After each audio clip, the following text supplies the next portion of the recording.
This is Nice Guy Eddie, and you're listening to In My Humble Opinion on Rainbow Radio. Hope everybody had a great Thanksgiving. Joining us again is Terra Snover. Wanted to talk to us a little bit about the incoming administration and had some suggestions for some of the strategies and tactics that the opposition could be using in addition to simply the protesting. Also experienced some threats and personal attacks in the days following the election as well. So there's a lot of this going on, and we definitely want to give everyone a chance to have their say. Tara, welcome back. Thank you. I feel like at home on this podcast by now. We've been together so many times. Well, definitely, always welcome, always welcome. So, where do we want to start here? Well, there's so much to talk about. So much has been going on. Yes. I think maybe I'm going to start with what happened in the election itself and why I think it ended up bothering me so much, because there's a lot of things to point to in this election that are troublesome and everything like that. But I pinned down not more than a day ago what exactly was so awful about it. Okay. It was your quintessential high school election. Quintessential high school election. That's an interesting parallel. Elaborate. I like that, but elaborate. Okay, think about it. Like, usually in these kind of stereotypical elections, you have two people who are doing, like, the person from the debate club who obviously knows what they're doing and has actual connections to the principal and wants to get stuff done. Right. And then there's the rich jock. Yep. Who wants to do it just because he's the best and he wants everyone to love him. And it's not enough for him to be this figure, this icon. He needs to have every point of power in the entire institution. Right. Think about every single bad TV episode of like a 80s sitcom about two people running for president of their high school. And you've pretty much summed up exactly what happened in this election. It is a bad 80s sitcom. Yeah, I'll definitely buy that. And we've seen it in the days that have, in the last few days. The current president, Obama, had to like walk him through exactly what the president actually does. Yeah, you're referring to the report from Rachel Maddow, I assume. Yeah. Yeah, I saw that as well. That was arguably, I mean, okay, I'm speaking from a different perspective, of course, but arguably that scared me more than any other aspect of this whole thing. Yeah, the president-elect is this guy who just wants his name to mean more. That's his only reason for doing this. He wants Trump to be remembered forever. His business may go out, in like 100 years from now. The business may go down the drain. It might not exist. His, grandkids. But the Trump legacy will now live on forever in the history books. Just like the Franklin Pierce legacy, the James Buchanan legacy, the Herbert Hoover legacy. Yeah. So it's a very specific reason he did this. And that's what bothers me the most. Yeah. It wasn't to serve the public. No. And I think that's the problem with actually a lot of what the current system looks like, and it's people looking for their own interests rather than the public. We see this across the board. Sure. Classic example of this is one thing I can specifically point to that is wrong with the system currently is gerrymandering. Absolutely. This is probably the biggest problem the nation faces right now, more so than any other thing. And I know that sounds ridiculous with all the things that are, like healthcare problems we're going to inevitably have in the next 4 to 8 years, to rights issues and stuff like that. But you can trace back pretty much the entirety of the current problems we have today to gerrymandering. Right. And that's going to be standing in our way trying to fix any of this stuff as well. Exactly. And for those who don't know what gerrymandering is, it is a very underhanded, awful way to abuse our congressional and actually local politics system. So what it is Congress and other divisions are allowed to create the districts in which you live in. So they can pretty much go out and be like, all right, we have 10 districts in our state. If it was allotted normally by like city centers or things like this, or, different counties, we'd pretty much on average get a near 50-50 split of Democrat-Republican. Right. But what they do is they go in and, like, let's say it's, for the sake of it, a Democrat really wants to win re-election. So they go in and they literally redefine the borders of the district to cut out a huge Republican section. Right. So now those votes they don't have to worry about. Right. Or worse, the entire party draws the map such that they have a whole bunch of 70-30 districts in their favor, and all those 30%, which may have accounted for 2 or 3 representatives, instead get 0. Exactly. They get disenfranchised entirely. Yeah. So safe districts and cutting up your opposition and spreading them out. Exactly. And this created a twofold problem. The first fold is, again, what you already said, is that the people are not getting represented in the way that it should be because of, the places they live. And Yep. But the second, the more horrible problem is this creates less centric candidates. This was what gave rise to the Tea Party. Right. Basically what happened is for years they were cutting up their districts in ways to create it so they did not have to worry about the opposition. But what happened is now that you're just preaching to your base, it created extremists. Right. Because the only challenger is the one in the primary. Exactly. So you're creating these people who are like super anti the other guy. Right.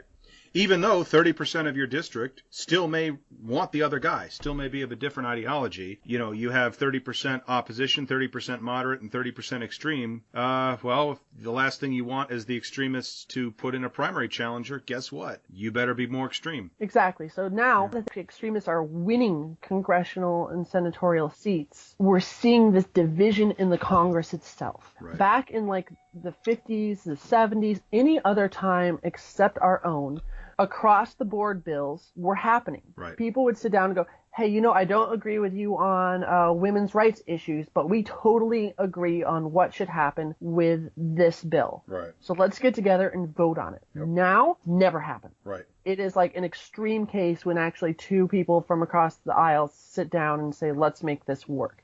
It does not happen anymore. And so, it's a nightmare system there.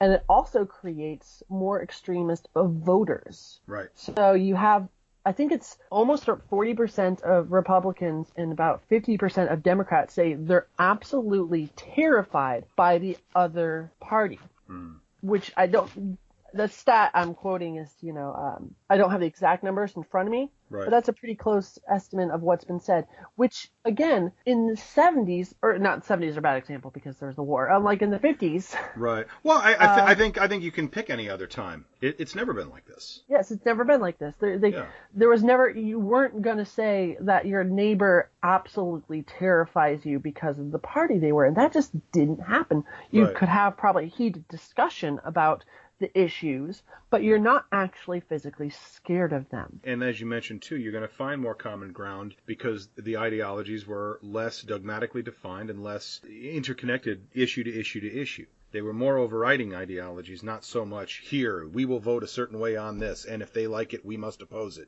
And that's the mentality we saw under Obama. Obama...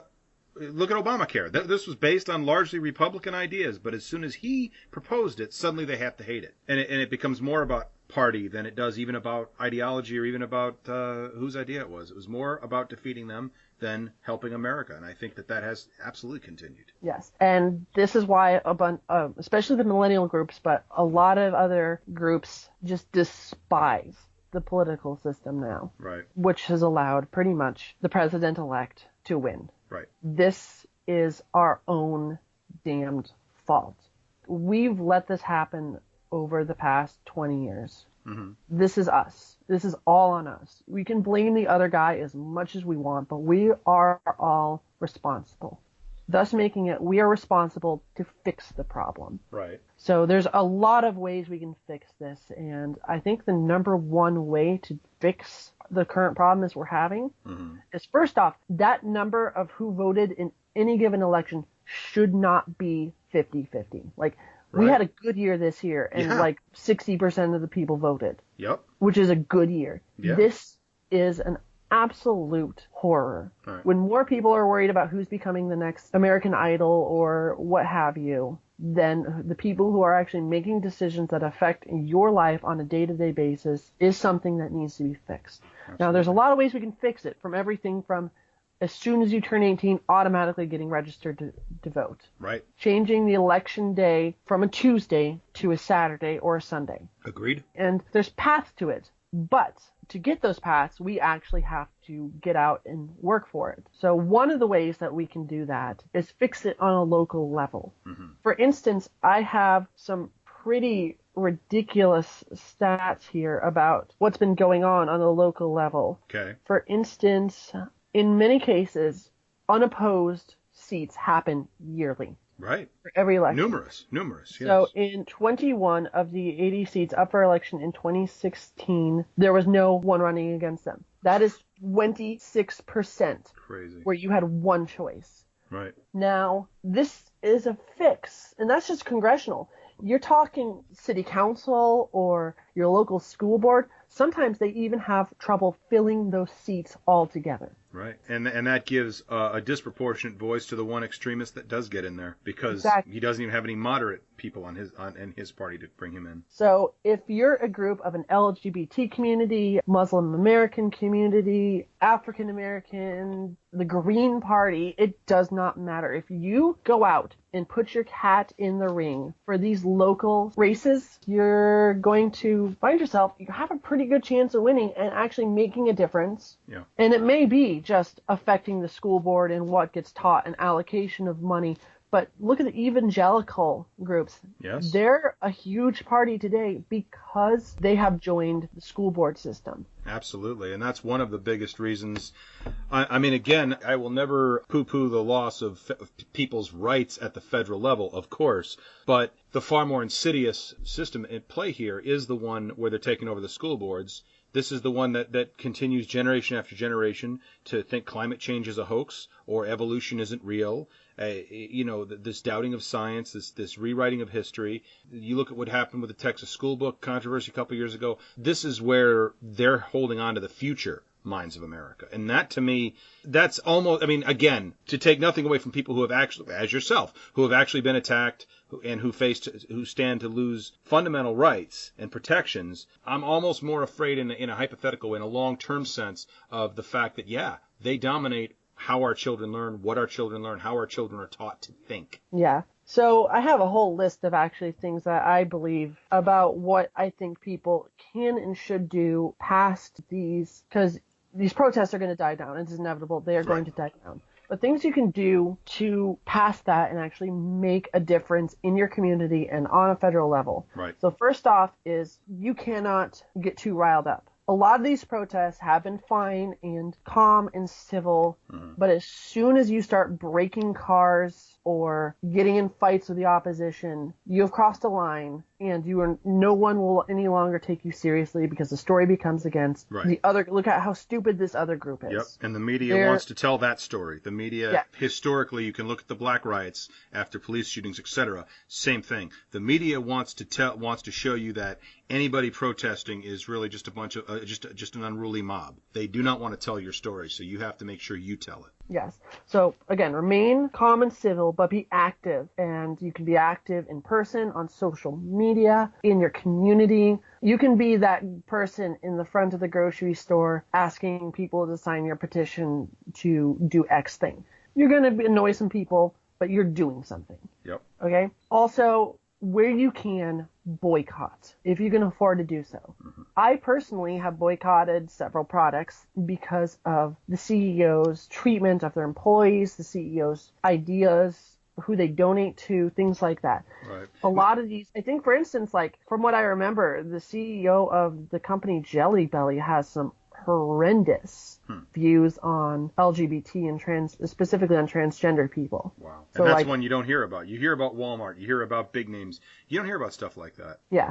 Chick-fil-A, but you don't hear about I've never heard of Jelly Belly as being one. So check it out. We're not necessarily condemning them yet, but investigate, folks. But yes, no, absolutely. Investigate, and actually that leads us to another thing. Look at what you're posting and look at what you actually believe. Because a statistic came out in the recent months about what percentage of news was fake. Oh, God. In this last election. Yeah. For the Republican side, it was about 40% of the news stories to come out in this presidential election were shown to be either partially wrong up to straight up fake. Yeah. I'm surprised it was that low, actually. But yeah. And 20% of the Democratic stories were fake.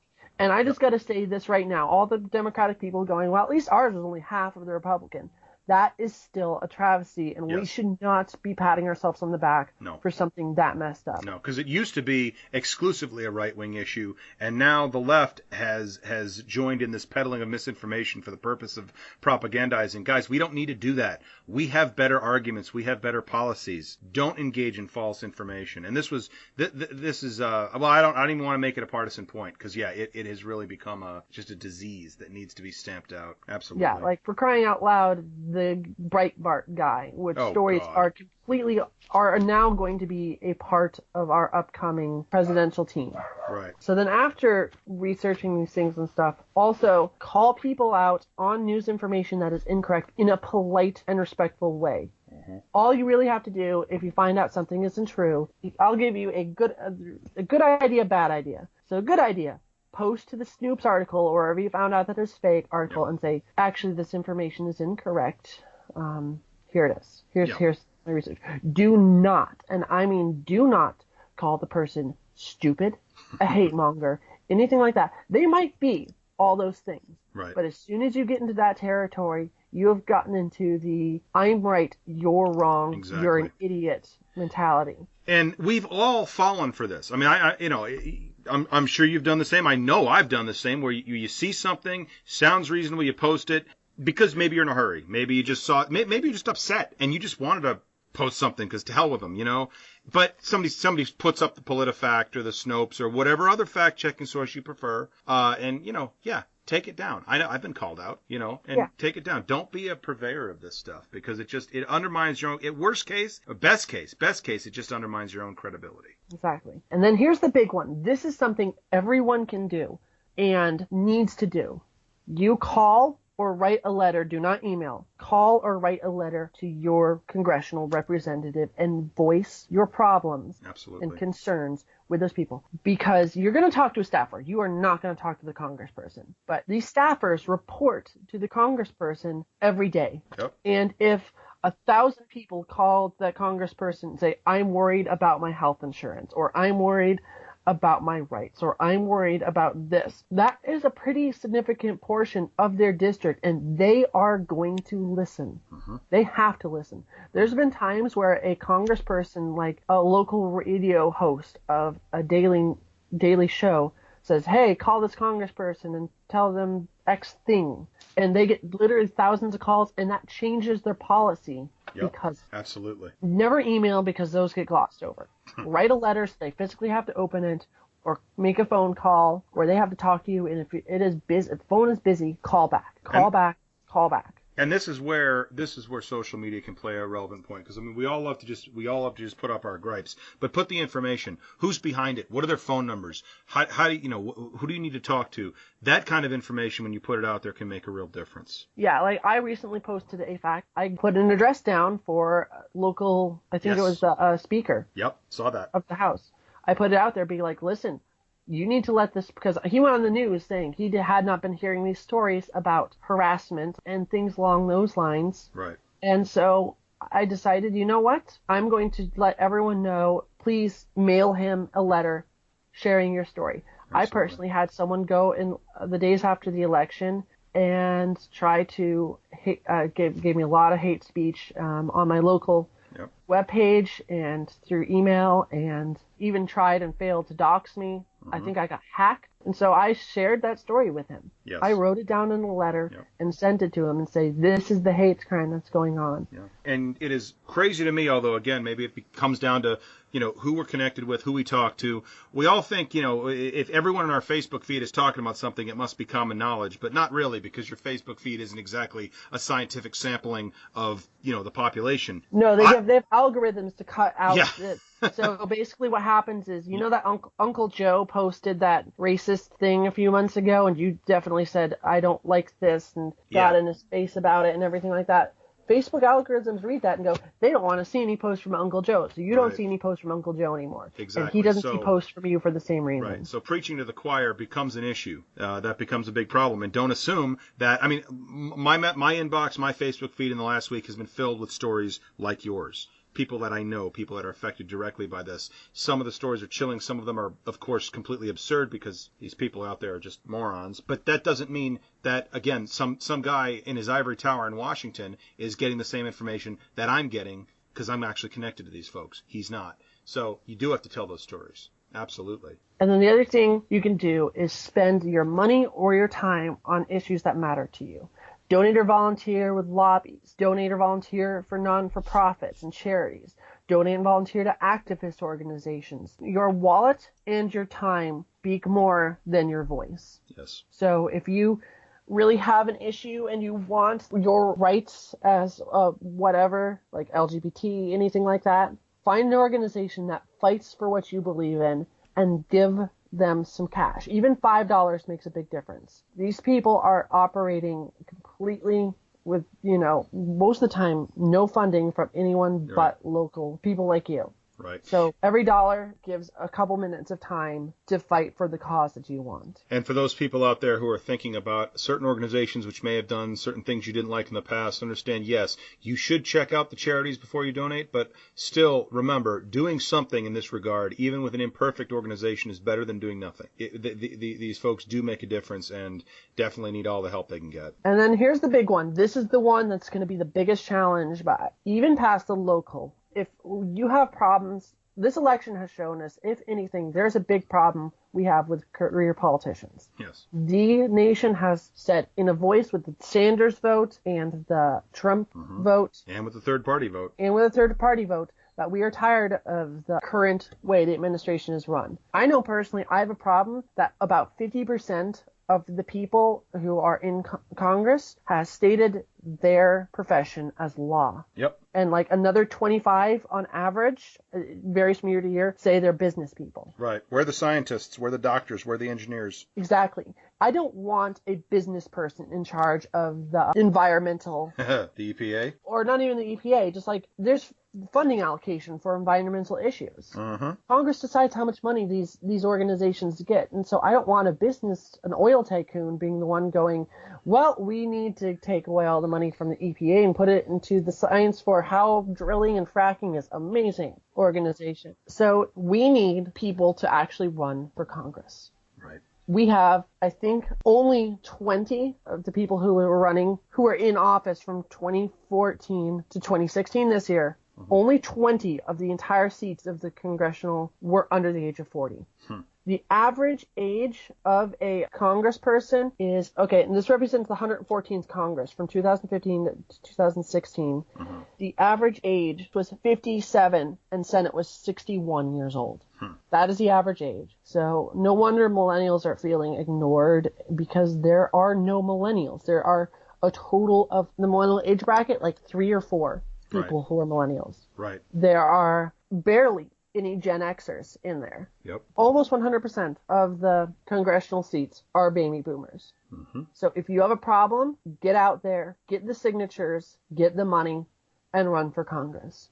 You may not win. Actually, you're just fighting against an incumbent Senate person. You have an 85% chance of losing. Right. But by doing so, you're showing the world that you actually care about this country and the things you want. And you can have a voice and a chance to let your district decide if they want you in office, if they agree with the things you're saying. And it is ridiculously easy to start a congressional run.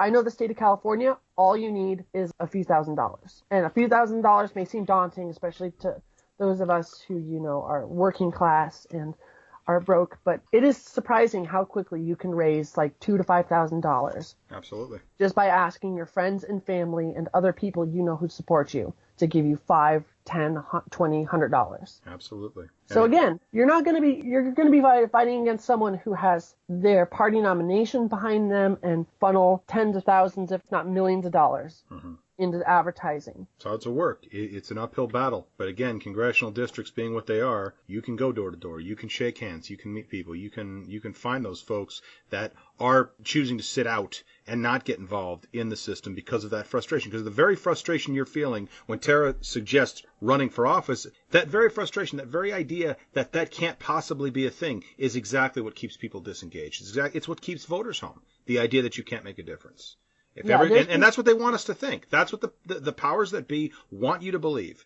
And if you act accordingly, you're giving them exactly what they want. And you'd be shocked how even, like, there's been times in the past where a congressperson who was, like, maybe, let's say, an unpopular candidate, literally what they did is on the day of the election, they sent out all their staffers, and instead of, like, calling people and things like that, they had a "we'll drive you to the polls" thing. There have been times where people have won elections because they said, "Hey, we're willing to drive you to the poll today to vote. It doesn't even have to be for our candidate. We'd like it to be for our candidate, but it doesn't have to be for them." And they go out to those communities. Anyone who, supported them at all, they drove them and got them there. And they won because of it. Yeah. As something as simple as doing that, you can show that not just your voice, but either your generation, your minority group, your party, and your community. Because these will affect, your representation will affect everybody. So even if you don't win, let's say you're a Green Party member. I'm just pulling that one out of nowhere. Mm-hmm. You're a Green Party member. Your likeliness of getting into Congress is minuscule. But you go out there and you even show that you can win 10% of the vote. Yep. People are going to notice you. Yep. And people are going to do what they need to do to keep you from getting more than 10% of the vote next time. In other words, they're going to change their positions. They're going to listen to their constituents because they have to. Their survival depends on it. So if all of a sudden a Green Party member out of nowhere gets 10% of the vote, that congressional person is going to go, "I need to pay more attention to the Green votes." Yep. You've made a change right there. Yep. Yes, you and your friends may be out a few $1,000s and time and energy of actually running. But you made a difference. But shockingly, there's other times where people have won because of their name. There has been interviews about someone, like, let's say you decide to run for your seat and you're running as, like, a Democrat or what have you. Yep. And you win just because people read your name and go, "I like that name." And they're a part of my party. I'm going to vote for them. I'm not kidding. This has happened in the past. Well, I mean, you look at this election was not about policy. There wasn't any policy discussion. This was a popularity contest, and Donald Trump didn't win on policy. He won on celebrity. Mm-hmm.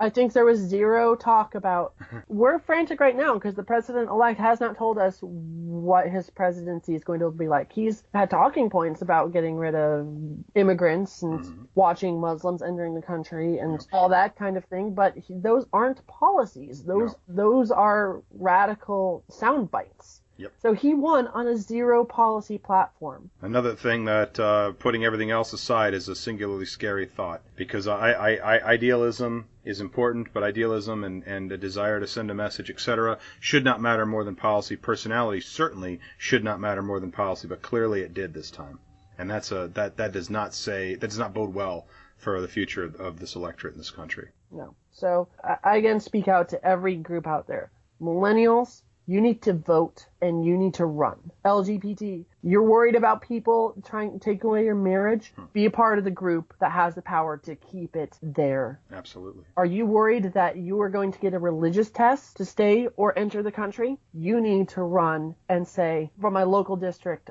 I'm going to stop it from happening. And I want to put this out. This is a little bit off topic, so forgive me. I don't want to get us too far off base here. But as folks are going out there and trying things too, okay? Not everything's going to work. But for God's sakes, don't mock the people who are trying, okay? You don't think it's a good idea? Fine, don't participate. But you know what? Somebody's out there trying, and you never know what the next good idea is going to be, okay? Exactly. So if somebody's protesting, don't mock the protesters. If somebody wants to wear a safety pin, if somebody wants to give out wristbands, if somebody wants to start a petition, if somebody wants to run for office, you know what? You don't want to be a part of that. You don't have to be. Just walk aside. But you know what? Honestly, unless you're actively opposed to it, there's no reason for you to be trashing it. Yes. Because you're part of the problem. You're part of the problem if you're not getting involved and if you're poo-pooing those who do. Stop the hate. This is one of the biggest things we can do. Even the president-elect has said, stop the hate. Has he? He did. Oh, okay. But who did he say it to, though? Because I only heard him say it to the protesters. I heard his blonde press surrogate say it to the protesters. No, on 60 Minutes, he legitimately told all the people who are sending hate mail and anti-LGBT, anti-Jewish, Muslim, KKK, Mexican, all that. He has said, stop it. That is a quote. Stop it. Okay. The Democrats, you need to stop the hate. You can say issues. You can say the problems you have with this upcoming president. You can even go out there and please keep protesting. He has already gone more middle of the road because of these protests. Yes. Don't stop that, but stop the hate. If a Trump supporter comes out to the rally to do an anti-protest, do not mock them. Do not spit at them. Do not cause any violence against them.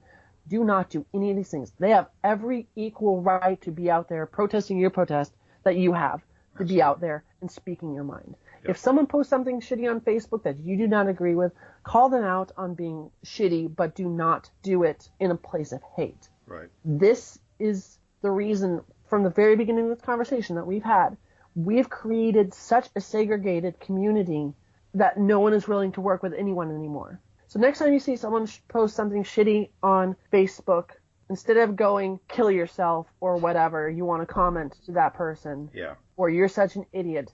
If you really feel the need to talk to them about it, talk to them about it. Ask them, why do you feel this way? They might be crappy back to you, but as soon as you start trying to understand where they're coming from and try to understand and having a rational conversation and a rational argument between the two of you, best case scenario, you change their mind about it. Worst case scenario, they come off as the jerk face. Definitely good points. And Tara, you're quite a bit more high-minded than I am. I have to admit, I'm a bit shamed by this conversation. My problem with all of this, though, is one of symmetry. Is one of lacking symmetry, I should say. We cannot actually, honestly, in any objective way, say that as the Republicans have moved farther and farther to the extreme right, the Democrats have moved farther and farther to the extreme left. And when it comes to a lack of wanting to cross the aisle, again, I don't see a symmetry here because I see a Republican Party that stated, we're going to obstruct everything. We're going to make Obama a one-term president. This was Mitch McConnell's stated number one goal 8 years ago. And 8 years ago, so obviously it failed, but the tactics haven't. And yet we have a Democratic president who has bent over backwards to use Republican ideas in his own legislation. We have a Republican Party or a Democratic Party. I don't even see them. I don't see them lining up to oppose Trump. And if they were to, I would submit that they are opposing demonstrably shittier ideas. And again, I'm biased. That's a judgment, of course. But I don't see this as morally symmetric, and maybe I'm splitting hairs at this point, but I don't believe so. I don't believe that the problem is Congress. I believe very much the problem is Republicans, and I believe that's self-evident. I believe that's demonstrable. I don't think that's just my bias. This is gonna show how much of a nerd I am, but there was a game that came out recently. A 5-minute game. I played it earlier today, and I liked that. It is called We Become What We Behold. It is a 5-minute game, but it shows exactly what you were talking about, Eddie. We were coming out, and yeah, it's showing that the media, especially, and the extremists in the groups are causing these crappy scenarios. Yeah, they're driving the media coverage, and the media loves it because the media loves controvery. Exactly, and then this game demonstrates that beautifully. Yeah, and then we fight amongst ourselves, and then they feed off that anger, and it gets worse. Yep. Do you think if there wasn't such and I agree with you in some respects, the Republicans are a little bit worse at doing this, but that's just because of the slash and burn tactics they've used in the past 8 years. I'm agreeing with you there, but the thing is Democrats have taken the high road, and it may not have worked because we're not playing their game. Sure. But I think in the long run, when we look back at this time period in our existence, we will remember the people who stood by and respectfully and peacefully protested and were willing to work with these people. I certainly hope so. We will remember them, and we will honor them, and we will respect their ideals and their love for the country and their willingness to be rational, decent human beings. Right now, the short term, the media is focusing on these shitty people doing shitty things. Yep. But the day everyone changes to become what you hate, to fight it, is the day the world loses. I'll agree with you there, certainly. So, yes, in the short term, this is going to be a problem. People are going to be shitty to you, and you are physically going to want to tear them apart because they're making your life miserable and hard. But if you return that hate with hate, more hate will just come, and it will pool and it will turn into this even more of this cesspool that we have created today. Right. And critical point that I may have missed unfairly or otherwise is that you're not saying don't stand up. You're not saying don't call it out. You're not saying don't fight back, but be cautious about how you do this. Be careful and deliberate about how this is done. Yes. It must be stood up against, but there are ways, and it must be kept positive. Well, not even positive. You can be angry. Use that anger. Use it, but in a respectful and logical way. I'm angry to no end right now. You have no idea how angry I am. For crying out loud, someone has, I think it's been one person, but maybe more, has been, in the past 2 days since the election, been trying to make my life miserable. Right. And they're trying to put your life at risk, to be perfectly open. Perfectly honest. As soon as someone tries to dox you, that is the point when you go, but it worked at first. You won for a day, person. You won for a day. And you and I were talking as a large portion of that unfolded, should add. Yeah. Not all of it, but some of it. And I was scared. When someone does that to you. But you know what? That hate has turned into resolve in my heart. Right. I am now on a podcast speaking about love and respect and understanding. You, sir, have lost. Absolutely. So I'm angry. I'm angry at this election. I'm disappointed in what the states have done. I'm disappointed in all the people who let fear and hatred win out over their love and respect for other humans. I'm angry at my own Democratic Party for the things they did to get the candidates they wanted into office. I'm angry at the media for giving the attention to an attention-seeking glory hog instead of equal times for the different representatives. I think for every 2 minutes of the president-elect they gave 30 seconds of time to the other candidates in a year ago. Yeah. And let's face it, that time was not used calling him out on his incompetence, on his buffoonery, on his lack of policies and plans. No, it was just because it was made good news. Yes. Recently, the owner, CNN came out and said he regrets playing all the president-elect's speeches verbatim just for airtime to get people watching. Yeah, well, there's a saying in, I know it's common in baseball, it's probably common in a lot of areas in life, too little, too late. Exactly. But he came out and said it. So this is things, and I'm angry about that. I'm angry about my own party forcing Clinton in instead of, I'm a staunch Sanders supporter. I still am. As was I. I have such disrespect for the Democratic Party and the media right now for what they've done that I'm switching to an independent platform. Because at this point, I've lost faith. So that anger's there. And that anger, let that fuel you, but not fuel your own anger. Absolutely. Use this anger. And all these people out there protesting. You know what the next step to do is? There are hordes of people on the streets right now that believe the exact thing you do. So what to do right now, while you're out there, go to local Kinko's, write down your contact information for an email that's specifically for this purpose, and hand it out to everyone there. You see at the protest and say, I want to do something. I want to run for my local school board.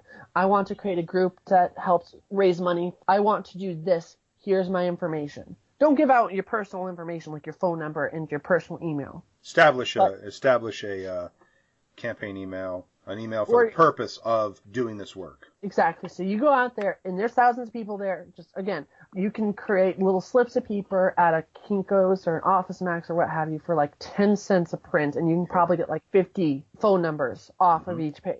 So you could literally have thousands of these things to ready just to hand out to people. Do it.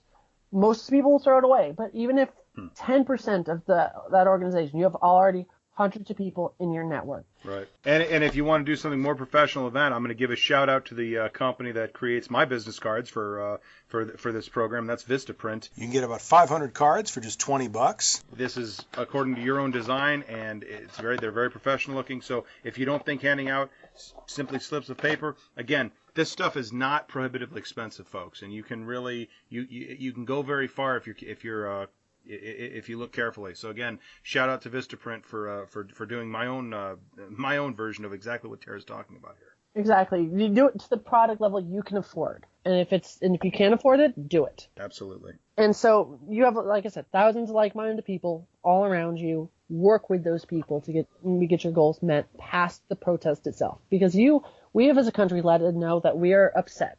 And that is the first step. The next step is have clear goals about what you want changed. Now, and I forgot to mention this earlier. One of the biggest problems we have as a country is we get upset, but then we have no solutions to those problems. That was the biggest problem with Occupy Wall Street. Yep. All these people, they were non-centric organization of, especially millennials, saying we're sick of this stuff. But then as soon as you started getting news attention and going out to these organizations, news outlets were asking, what do you want? How do you want to change it? And the whole movement disintegrated because they did not have a message. Right. So that's the other thing we need to do. When you have those well thought out things, like I have clear plans. For instance, if I decided to run for office, I think my biggest thing would be, I said earlier in the show, gerrymandering. Yeah. This is a huge problem. California has fixed this problem. We've come up with a third-party, nonpartisan system that creates the actual districts, and now our districts represent the people who live in them. Right. We do not have this problem in California. We have not had it since the day we've created it. And when you look at how many district maps have been thrown out by courts because of violations of Voting Rights Act, etc., and other aspects, you know what? It really is a problem we don't talk about enough. And if you want to talk about getting rid of the establishment, if you want to talk about term limits, you don't need term limits. You need competitive districts. It really is a critical issue. The districts will sort themselves out with term limits. Exactly. Like I said, my personal congressional seat for the county I currently live in has been in since 1995. It's a long time. That is a long time. With all due respect, she knows what she's doing. Right. And she's been doing a good job of it. Yeah. But at the same time, she is, by the next election, will be 72, 73. Yep. Who's next? Who is next? Who's on the bench here? Who's going to step up? It could be any of us who decide to step up and do this. Absolutely. So, again, and there's a lot of people like that. For crying out loud, only the average age is 57. We need a new generation. Millennials in particular. Absolutely. Use your hatred, use the fear, use all these things to make a damn difference and get out in your community and change it. Absolutely, folks. Heed her words because they are wise. Tara, thanks so much for coming on. Thank you so much for having me.